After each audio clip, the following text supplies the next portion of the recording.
You will be. You know what I love about this, Jeff, is that Phil will be here when we need him. And I go to sleep with that thought every night. I'm like, you know what? If anything goes bad, Phil's going to be here if I need He's him. always there for you. He's always there for us, right? Jeff, I got to ask real quick.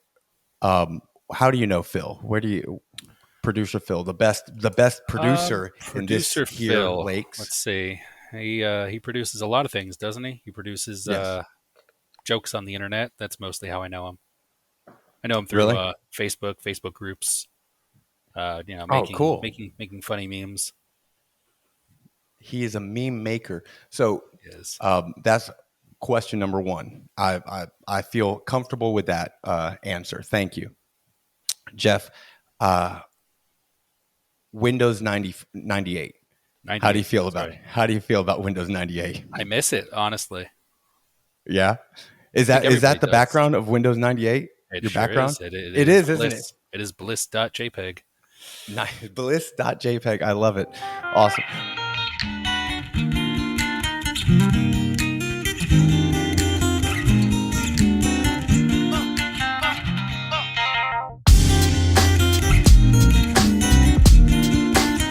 This episode is presented by OIT VoIP. Enhance your client's communication abilities with our VoIP solution, featuring integrated billing, on-demand training, and live US support.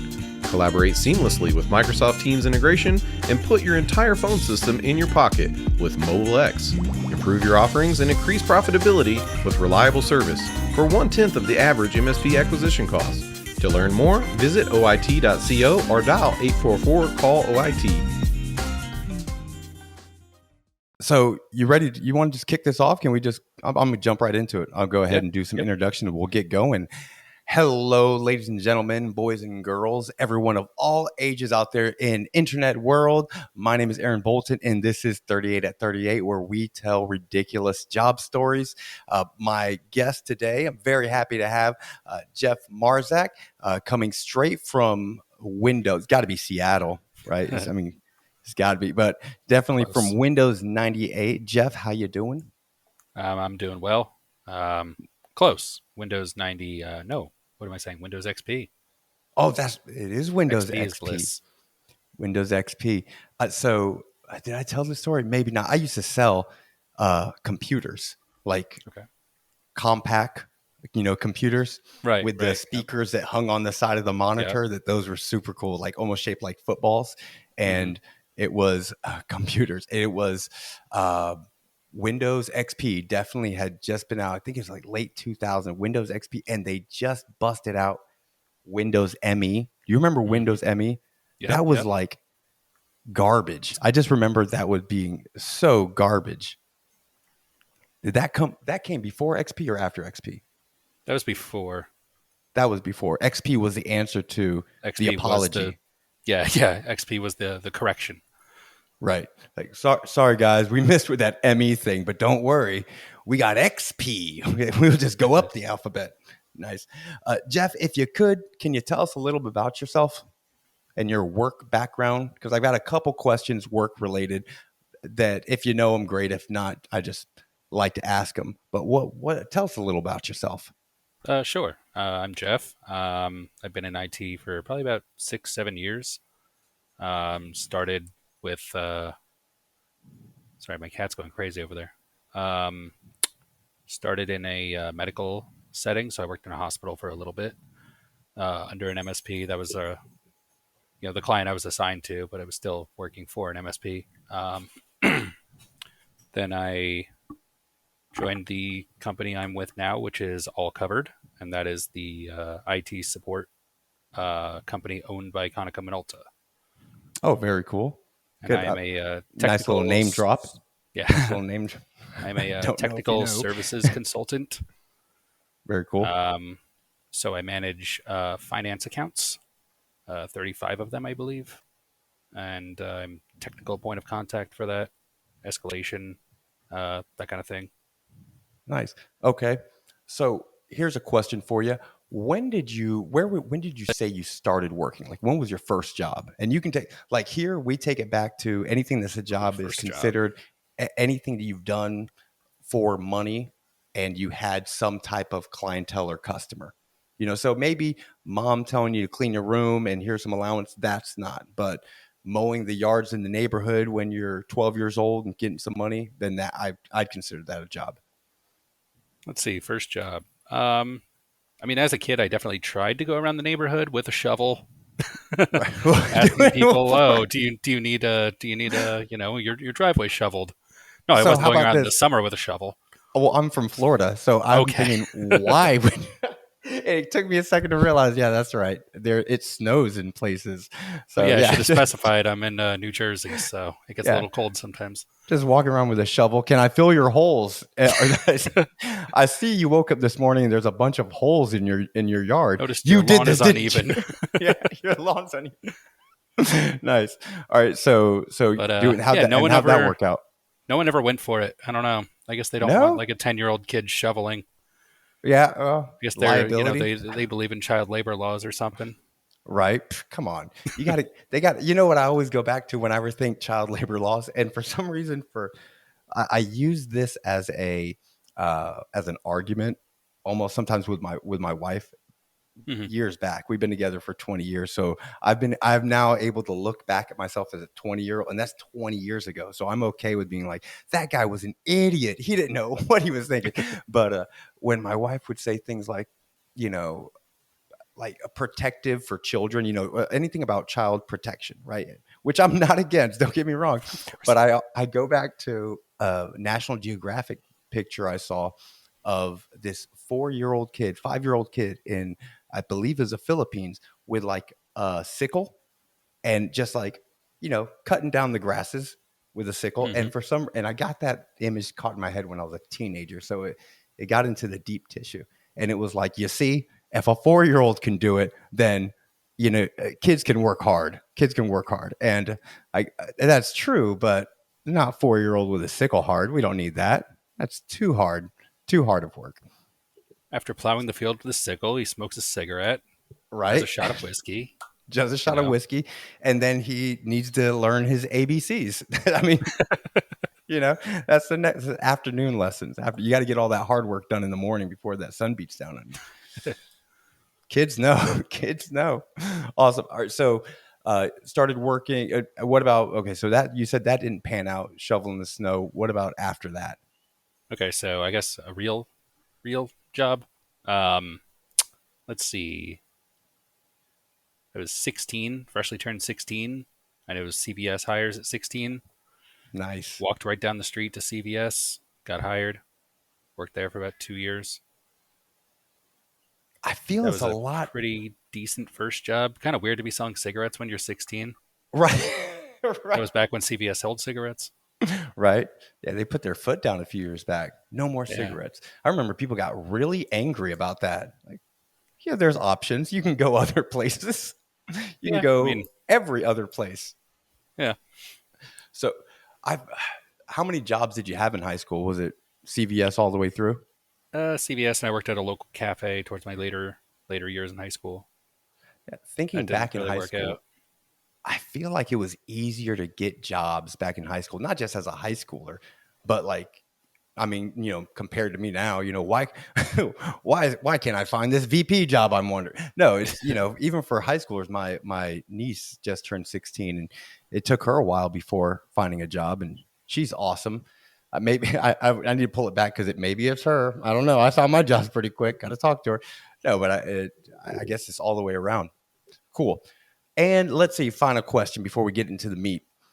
Do you know how many jobs you've had, or can you count them up, or just off the top of your head?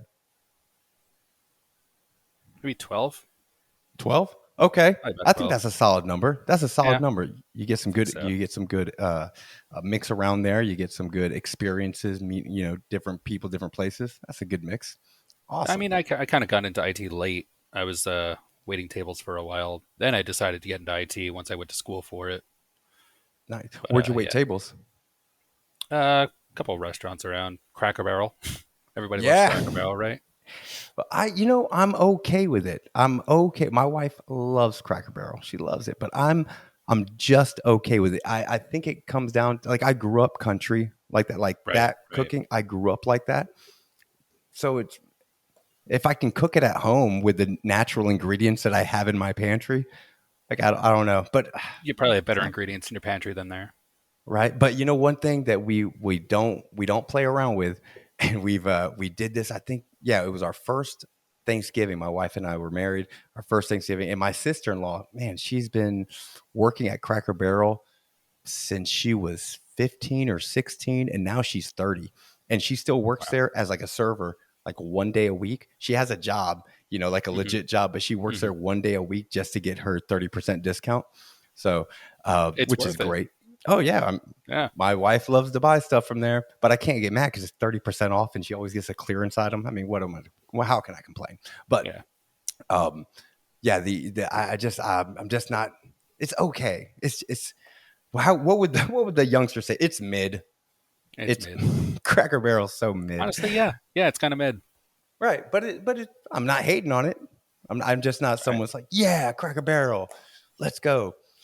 Cool. All right, so got into IT. All right, so this is the part. I like this part. I love all this part, but we're gonna ask you. You're gonna tell us a weird story. Wait, did I? Yeah, I introduced us. This is the part of the podcast where you're going to tell us your most ridiculous job story. You've come here to share one of those with us, and we will be listening right afterwards. Then you'll tell me that quote that you've selected for one of my jobs, and we'll get into that combo. So, what is this ridiculous job story? Okay, so ridiculous job story. It's kind of just a ridiculous. Working in a hospital is ridiculous. Yeah. Okay. So, as I said before, I was working for an MSP, and I was placed at the hospital. Since that's their client. The hospital was Hackensack Meridian Health Network. So this is my first IT job out of school. So I finished school. I did like a 9-month program. Got my A+ certificate, made progress towards Network Plus and Security Plus. I thought, I was nervous. I showed up for my first day of training. It was at a data center outside of one of the hospitals. And that's like where their IT and their application support hangs out and works. I get there, and immediately there's like, I don't know, 6 other employees there. One guy who's training with me, who actually I went to school with, so that was strange. Kind of cool. Was it like a hey, or did you guys pretend? Yeah, no, it was like hey. Oh, that's cool. It's like, I don't know, we didn't keep up with each other after school, I don't know.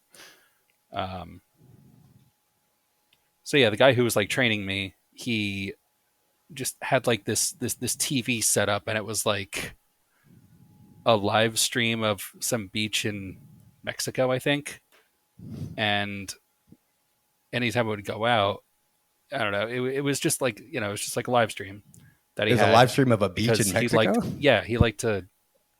Everybody liked to see, women in bikinis walking by. Oh, nice. He was, yeah. So my mind. Sorry, I'm trying to keep it like, PG friendly here. No, you can definitely say it. It's fine. We'll even go PG-13. Okay, well, called the booby cam. Yeah, no boobs. No, but yeah, that's okay. All right, I was thinking, okay, serenity, serene, and for some reason I was like, yeah, why that one beach in Mexico couldn't be just other beaches? But no, they knew that. Oh yeah, they knew. I'm on this beach in Mexico. I'm seeing some inappropriate work stuff. This is not safe for work at work. Yep. Big, like 42-inch monitor set up on the wall. It's not even hiding. No, not at all. No. I mean, he was like the lead tech there or whatever.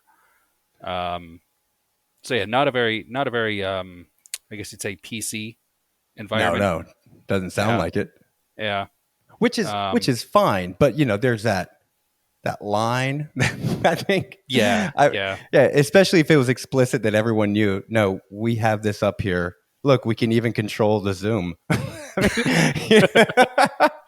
don't think they control that. But specifically why we have this up here. Yeah, that's probably too far. Yeah. So, anyways, this is my first day of training. I get there. I have like 2 weeks of training here before I'm sent to the hospital where I'm going to be stationed. Whatever. And part of training, just servicing the local area, not the hospital that it's located outside of, but remote sites. So one of them was a rehab that I was installing new computers in. Basic computer setup, easy. But I go to leave and I realize I left my badge. So I left the badge, which can open all the doors in the rehab. That's what I was saying. In the rehab. So you have like clearance on that badge. Yeah, exactly. Yeah. Nice. Argued with the staff a little bit. They didn't believe me. I didn't have like a uniform shirt right at the moment, so they didn't know who I was. They thought, "Are you a patient? Like, what's your deal here? Who are you?" And I show them my license. I say, like, I'm an employee here. Can you call the hospital or somebody? And they do. They ask around. They're like, "Who is this guy? We don't know."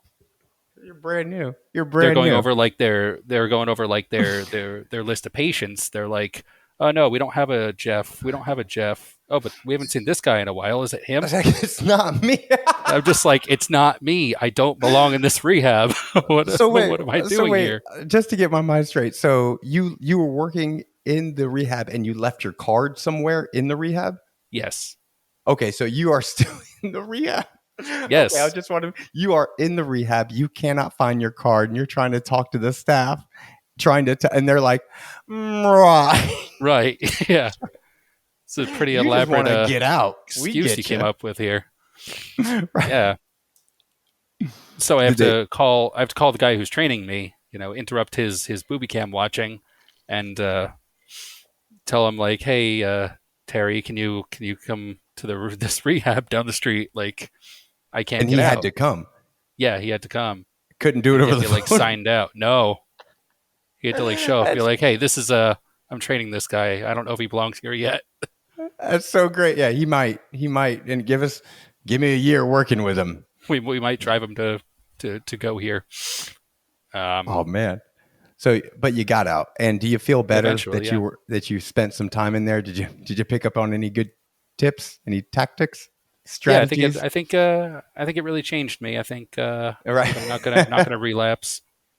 Not anytime soon. Not with that experience. That's wild. So I want to ask. I'm curious about how was the environment or the culture on that team. How long did you work on that team? Like I said, I was only training there for like 2 weeks. Okay, so it was just okay. So you were just training there for the 2 weeks. Once I left there and went to the hospital, it was a little better. Right. It wasn't quite like that. Let's see.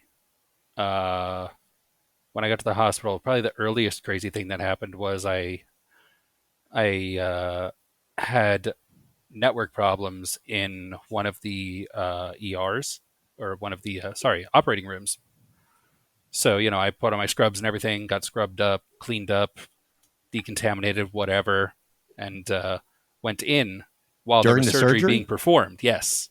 And I guess that would be okay. I mean, nobody seemed to pay any attention, of course, because they're busy performing surgery. Oh man, what if the spouse is just like kind of outside, just looking, and they see you go in? They're like, "What's that guy with a tool bag? Why is no one stopping him?" Yeah. Oh, that's hilarious. That's fun stuff. Yeah, I don't know if I could. Obviously, I could work in a hospital. I could, but man, I would be so. Last year, my dad went to the hospital. Wild freak thing with his heart, but while I was there, he's okay now. Let me not just turn it around on me. So my dad was at the hospital, and what happened to me? So while he was at the hospital that first night, I stayed the day there with him, and then I went back to his place. I was visiting up in North Florida. Went back to his place in the evening, and I scratched. I remember it happening. I went into the bathroom, and I had those pimples that get like right on the tip of your nose, the most annoying things in the world. And I had that, and I looked in the mirror and I kind of scratched it. I scratched it and it bled a little bit, and it was fine. Or so I thought. I that happened maybe in the afternoon that day. By the time I got home, I was just or to my dad's house, I was feeling nauseous. I woke up the next morning. I mean, I was sick. I was dog sick. And I told my stepmom, we got to go. Drove 3 hours, went back home, just knocked out, had a fever. I ended up getting staph infection. Oh no. Staph, yeah, and that was it. And my nose, and I did not take any pictures. I can't believe I didn't take it. There's got to be a picture somewhere.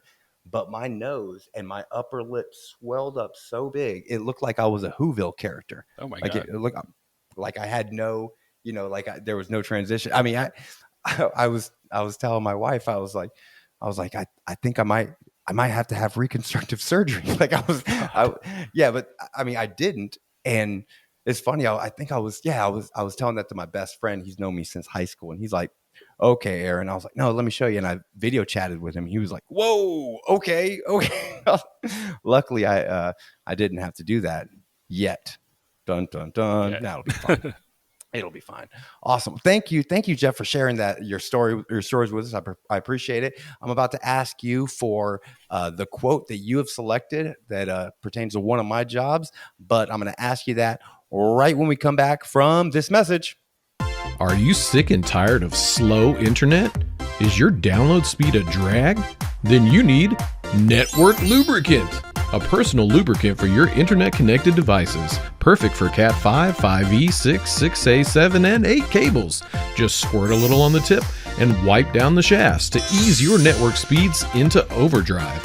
No more herky-jerky connections, no more stop-and-start video sessions. Just glide right into the information superhighway like a pro. But that's not all. Act now and you'll receive one free port plug. Protect your Ethernet port access and stimulate your outlets all at once. To order, just call 1-833-MSP-NETWORK now. Please allow 4 to 6 weeks for delivery. Shipping and handling may apply. Hi, I'm Ray Orsini. And I'm Tony Francisco, and we're the hosts of MSP Dispatch. Every Tuesday and Friday, we'll bring you the news, community events, and discussions that are important to MSPs today. Whenever possible, we'll also include industry experts to provide their insight, and all within 30 minutes. Available on YouTube, Pocket Casts, Spotify, iTunes, and your favorite podcatcher in audio or video form. We're everywhere you want us to be. We hope to see you next time on MSP Dispatch, your source for news, community events, and commentary in the MSP channel.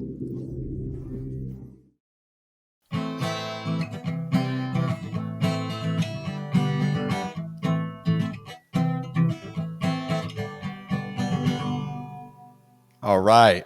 And we're back. All right, Jeff.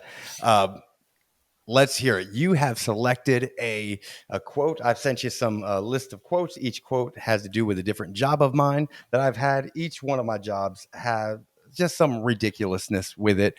And so go ahead and hit me with that quote and let me see what I can remember. All right. Hey, Aaron. How would you like to refinance your mortgage and reach platinum level in 6 months? Oh, that would be great. I hope I keep my career options open. All right. So this was, wow. I'm going to say this was 2004, 2005-ish, 2004, 2005. There was a company called Primerica. I think it might still be around. Primerica Financial Services. Yeah. Yep. You've heard of Primerica Financial Services? How have you heard of, or what information do you have about them? Can't say. The name just sounds familiar. Maybe it's just like one of those names. It sounds very generic. It does. It sounds like I thought I had an account with Primerica. Yeah. It's one of those. I love the 555 of insurance companies. Right. It's Primerica Financial Services, and even abbreviated as PFS. Oh, that's just FS. That's financial service. That makes sense. Yeah, I've got to have an account. I think my 401k is with PFS. So this is a company that is owned by Citibank, by Citicorp Trust Bank, Citibank. So large backing, right? And what this company does is financial services company. So Primerica Financial Services, and I was a financial. Let me see. How would I? They said I couldn't say. I think consultant because they were like, it was really funny. It was like all financial services, but like, well, you can't say consultant because you're not a financial consultant. So it was like a financial Advisor? I forget, advisor, something. No, it was advisor. I couldn't say advisor. I could say consultant. So you're a I can consultant. consult, There you go. but I could not advise. I could only consult. No advising apparently at all. So I had to get.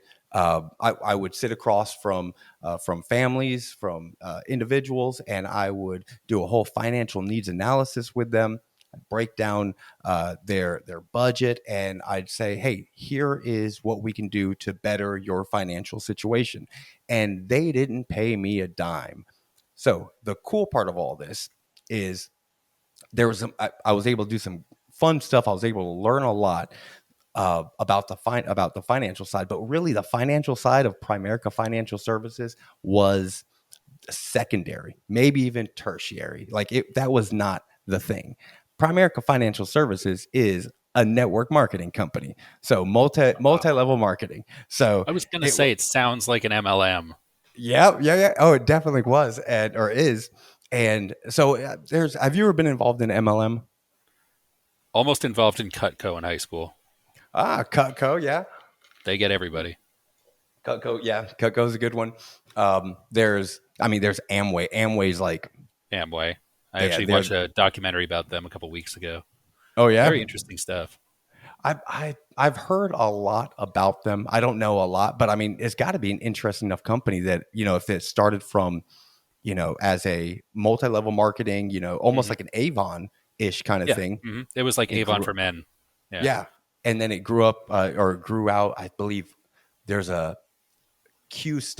Quick Star, something like that. It's vaguely coming to mind. That was like their online branch, and the arena in Orlando is called the Amway Arena. I mean, so they've got to still be doing good. I haven't heard of Amway in forever, but anyways, this is an Amway. This is Primerica Financial Services. But the guy who got me into Primerica Financial Services actually used to be in Amway. Now that I think about it, and at his house he would have like detergents, like in like the generic square bottles and everything, you know. And he had like back stock. It was years and years old. So I started working at this company because the guy who got me on, he was like a mentor of mine. I was really close with him, and he started working there. And I went to, of course, that's how they get you. They ask you to come to a meeting. You know, hey, I was wondering if you can do me a big favor. Can you do me this huge favor? You're my friend. I know you can do me a favor. What are you doing Tuesday night? And then the friend's going to be like, oh, no, I'm not doing. Oh, this is going to be a big thing for my friend. I'm not doing anything. What do you need help with? I need you to come and take a look at this presentation give me your honest truth. I don't want to make the wrong decision, but knowing full well you've already made that wrong decision. You've already made that decision. So that's basically how I went. And I mean, I was 19, 20 years old, all bright-eyed, bushy-tailed. And I mean, I would see, and this is one of those where I've had a lot of jobs, and I've had 38 jobs. And, you know, I tell that people and they're like, whoa, okay, calm down. But a lot of these jobs they're like side hustles, second jobs. In high school, I had 3 jobs at one time, you know, so I'm always doing something. And this was a secondary job that I had. So I guess not having the financial or the responsibility weighing down on me of like, I need to make money. You know, I was able to work with this Primerica a little bit more. You know, I had money from a day job, but so some things that are pretty legit that are not, that I did like this when I realized it was a multi-level marketing company. I did like some things that set themselves aside. For instance, it was financial services, and you had to get licensed. Like you had to be licensed by the state to sell some of their products or offer some of their products. And one of the products was life insurance. So at 20 years old, I got licensed for life insurance, and like I learned so much about life insurance, like more so than any 20-year-old needs to know about life insurance. But I learned a lot about finances too. Here's the thing: the life insurance test, man, you have to get a 72. I believe it was 72 to pass. And I passed it on the third try, Passed it on the third try with a 72. I was like, that's great. It was not an easy test at all. Man, talk about a trying time, like as 20 years old. And I'm like, I've had challenges, but when it comes to like tests or stuff, I was like, oh, I can figure this out pretty. Oh, thank you, Phil. Sorry, Flamingo Phil. Producer Phil popped in here. I got to let you know a flamingo fact. Flamingos can live for 20 to 30 years in the wild and even longer in captivity. This fact can be tied to the importance of life insurance as a long-term investment, much like the long-term view we must take when considering the lifespan of the flamingo. You know what, Phil? I want to buy all the flamingo life insurance policies I can. Thank you.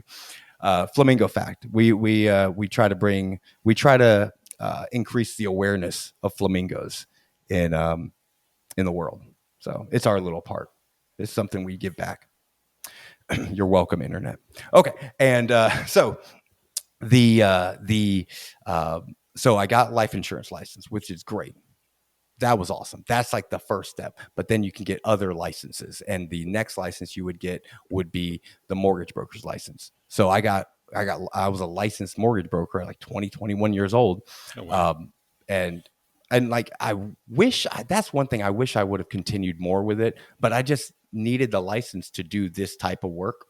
You know, I mean, I could have done so much more work with that mortgage broker's license, but I just needed to do this little bit of work, which is what I was interested in, you know, with Primerica, which it was just maybe selling a mortgage, but it was all about refinance. It was all about refinancing. So even though I was financially consulting, I was just selling life insurance and refinancing people's loans. That's basically all I was doing. I was jotting down some stuff earlier on this when I was what's it called? Chicken scratching some stuff down. Oh man, that's right. Okay, so we would have. It was funny. All right, so I came in there like a firecracker. 20, 21 years old. That number's I was 20, 29, 30 years. No, I was 20, 21 years old, and I just came in like all energy. I was like, and that's what's needed, or that's what's wanted in these multi-level marketing our companies, because our whole team, our big team and multiple teams got together at this hotel and this Hilton over in Tampa every Saturday morning for like training and like awards and stuff like that. And it'd be high energy. Well, yeah, you know, really excited. You know, you got to be positive. You got to stay positive. I love certain things I've taken that I still say when I ask a question that is obviously yes, or I obviously want a yes to. I say, you know, I ask a question, then I say yes or yes. I give a yes or yes. Don't give them a choice. Yep. Yeah, yes or yes. You know, it makes it yes or yes. I got that from one of the VPs. So we get up there. We got really exciting. I would get excited. I had no problem talking with people. So very quickly they would put me in front and have me like teach something or do some training. And I had sales background, so they liked that. And there were haters. As much of a positive place that there was a few haters that just, specifically one guy. This one guy who's like my age and was the guy who was, hey, spunky, before I came around.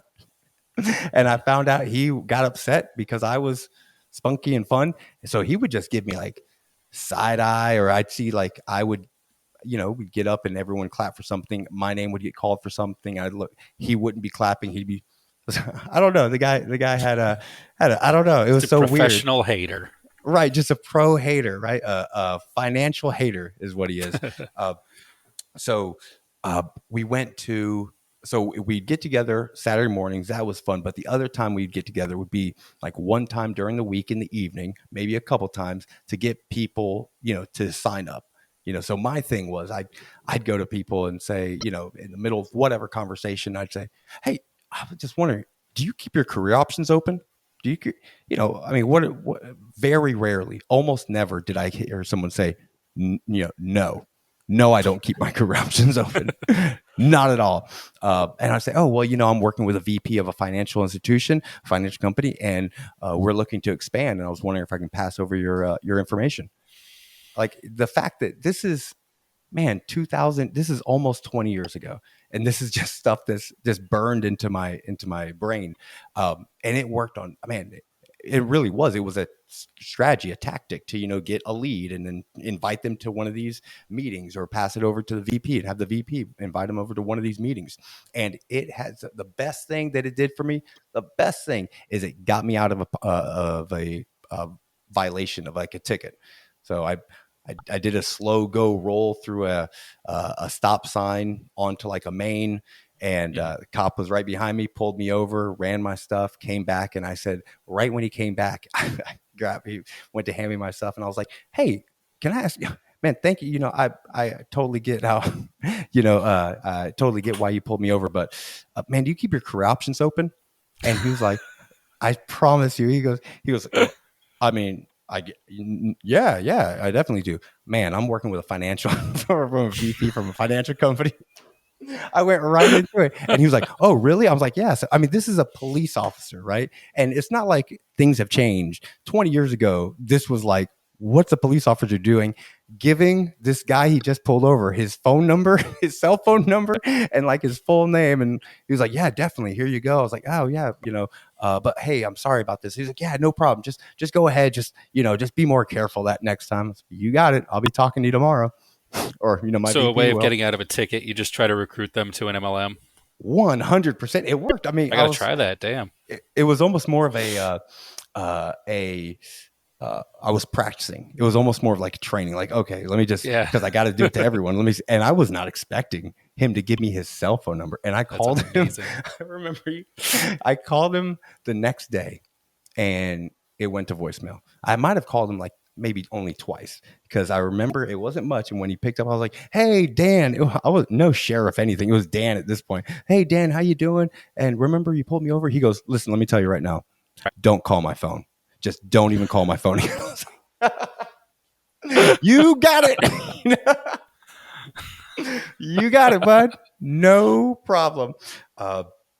There's something that I jotted down. That was so. You ever have a cringe moment, like just a cringe moment that you go back and you can think of years later? I do. This is one of my. I've got a handful of them. Because most times I'm like, I don't care, or I've done something and I've forgiven myself for that, but this one, for some reason, it felt so small. So we would, we'd get awards, or, if you went on an appointment this week, everyone clap up for you or whatever, you go to the front, yada, yada. Okay. And this was Saturday morning when we all got together, our rah. So it was just one of these days where, that morning, like I got up to speak on something, to give a story, tell a story. So they asked me to tell a story about something. And then it was like, I got like every award, and it wasn't just me, but like, a number of people, but every category, like I was getting, like I was coming up to the point where they'd stop clapping for me when I was coming up. I felt so bad. I just told you to stay up there. Yeah.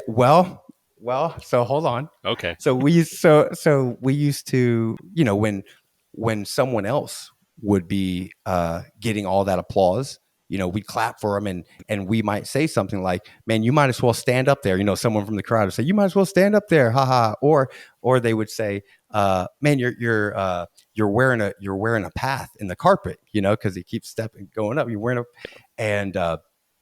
so it was maybe the second time that I'd called up, and it was awkward.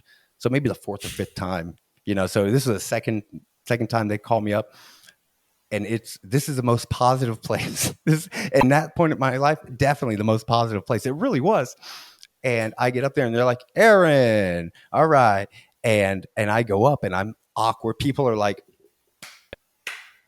just a few claps, and it's like, all right, this is taking longer than I expected.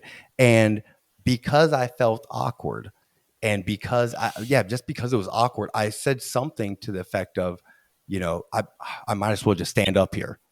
Right.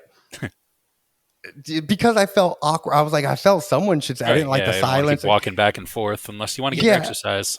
Right. But I was joking, it's like usually other people say that for the person, but I was like, I said it even like, oh, well, maybe I should just stay up. Like, I recognize how awkward this is for all of you. That's what I got. Dude, I got booed. I got, oh no. I got the VP on the mic. He was like the senior vice president. He's like the head honcho. He's like the main guy. And he goes, whoa, whoa, whoa, whoa, whoa. And puts his hand, big dude from used to be a New York cop. Big dude just, whoa, whoa, whoa, whoa, whoa, and puts his hand like on my chest before I go sit down. And I'm just there. And he's like, no. We say that for us, or we get to say that to you. You don't get to. And people are like, yeah, boo, boo. That guy, Alvin, he was like, boo. He was booing the hardest. The hater. I'm going to find him, that professional hater. But yeah, that's one of those. And where he was like, all right. And the guy was trying to, I guess, dad me. Just like, hey, son, don't do that. Not yet, champ. Yeah, not yet. And I was like, oh man, I didn't mean to say it like that. I just felt awkward and I couldn't even, I was like, I didn't mean, sorry. And I just sat there and I just fell into myself. I felt so small. And I don't know why I think about that. I think this is the first time I've ever told anyone that though. I really do. I think it's always been in my mind. Oh, maybe now that I've Phil's loving this. Phil's laughing at my pain and sorrow. Yeah, that was so. My mouth is even getting dry right now. Give me a second from like remembering back on it. Yeah. Wow. Good thing I feel like I needed to let that go. I felt like I needed to. Oh, all right, Jeff. I think you just helped me with a breakthrough. I'm glad I could be here for you, man. Oh, I got to tell you my last story. And this is the most ridiculous story. This is the most ridiculous story from working there. So those meetings every one or twice in the evening where we get people in and do a recruiting. So there was another town nearby that was just kind of building up, but it was kind of country, but like rough country. Like it wasn't like there was like a Walmart there in that town, but it was just like the regular Walmart, like not a super Walmart, not 24 hour, not. It was just like the first Walmart, so nothing else has really been built up. So, but there was a lot of new communities popping up. So there's a lot of people, and a couple people from the main group moved over there. They wanted to do a meeting there to invite people from that area. Cool. So they rented out this meeting space in like a strip mall, like a strip plaza that was next to like an Italian restaurant / bar. And then like it was this big meeting area that was right next to it in the strip mall. Right. So we had our little thing there. It was great. And then everyone goes into the bar area. All the guys, all the guys, gals, everyone on the team, they're in there at the bar. There's locals there at the bar too. And no one's drinking like crazy or anything except for like the locals that are there. And I don't know what happened. This guy, Chad, he was he was mid-level, I guess. I don't know.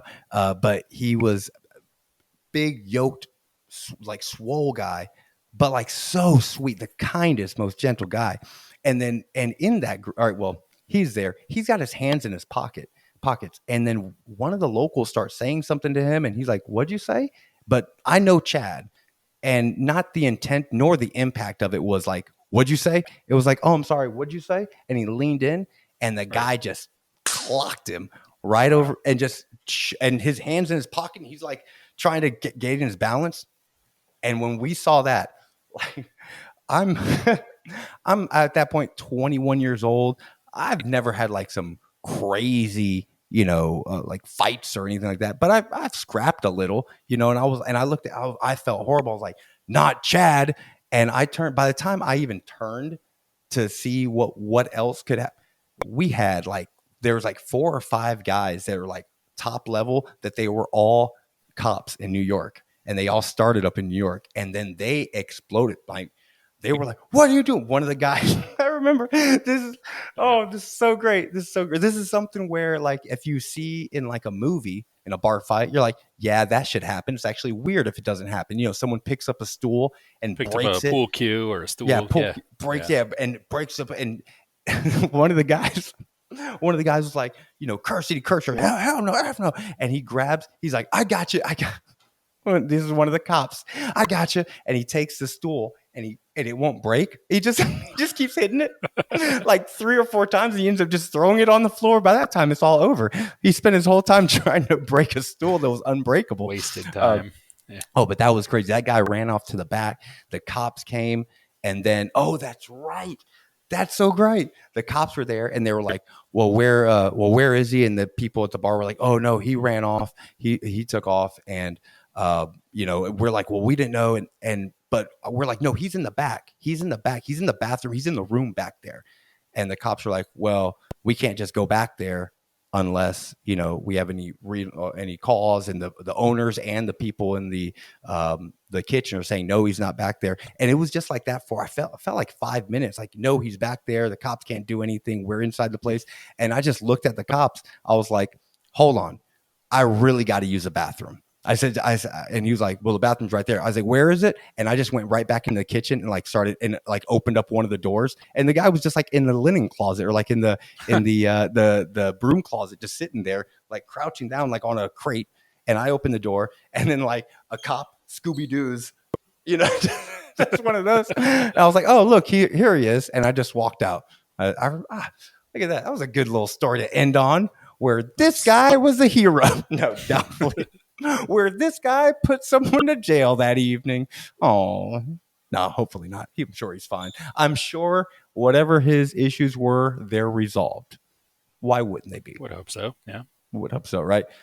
Jeff, thank you so very much. I greatly appreciate you sharing your stories. So at the end, I like to ask if there's any reflections from your stories, or anything else or any lessons or any reflections that you might have that you look at, or that has maybe shaped some part of your life, or something that you go back to constantly remember, like a lesson you've learned.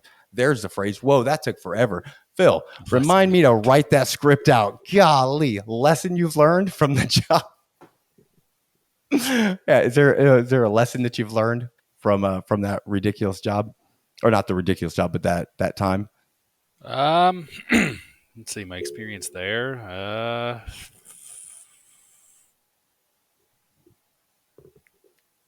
No, I don't learn anything. That's the best, because I realized that so this is nice. So I realized that that some people aren't going to have, it's just going to be a ridiculous story. And it's like, no, I really don't have it. So, and I'm actually surprised that more people, look, I want to be honest with my guests. I love every one of them, but I'm sure some of them are like, yeah, I learned that, and made something up. But I love that you're like, no, it's just a ridiculous story. And sometimes that's all it is. Yep. I can say that from working back at Primerica, there are certain things that stuck with me in my mind that definitely, number one, or failing twice, that both of those tests twice, that was such a blow. That was harsh. And you could only take it 3 times. That's right. You could only take them 3 times. And after the 3rd time, if you fail, you had to wait 6 months or something. It was something ridiculous. So yeah, that taught me it's good to have adversity when you're young. It's good to have some type of stress, something that you can overcome. And I feel like that was definitely a huge stress for me at that time. It just helped me to cope with better, or cope better in the future with other stresses.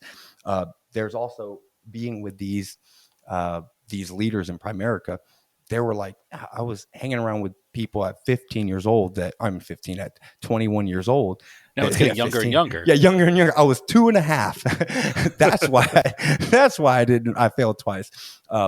No, but I was hanging out with, some of the higher ups that were, making, $500,000, $900,000 a year, and in my mind, that's like that.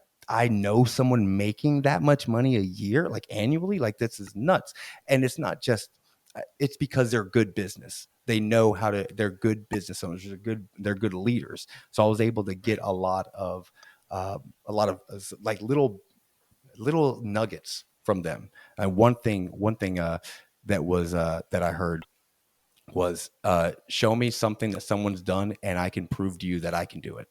And that was burned into my brain for better or worse. It's gotten me into some situations, but it's like, oh, I can do it. But that has always stuck with me since then. It's like, oh, well, okay, well, that's what Google's for. That's what Chat GPT is for. I don't know how to do it, but I'm sure I can figure it out. Having that open mind and that confidence to an extent. Jeff, I thank you so very much. I greatly appreciate your time. I greatly appreciate you being a guest on the show. And I look forward to talking to you in the future. Oh, yeah, by the way, you're up, I think, the next 3 episodes. No, I'm just kidding. You're like, what? No, you signed the contract. Awesome. Thank you so much, Jeff. Yeah. Thanks, Aaron. You didn't learn. I didn't learn. I didn't read anything. Thank you, Aaron. Thank you, Phil. Thank you. See y'all. Bye. Bye.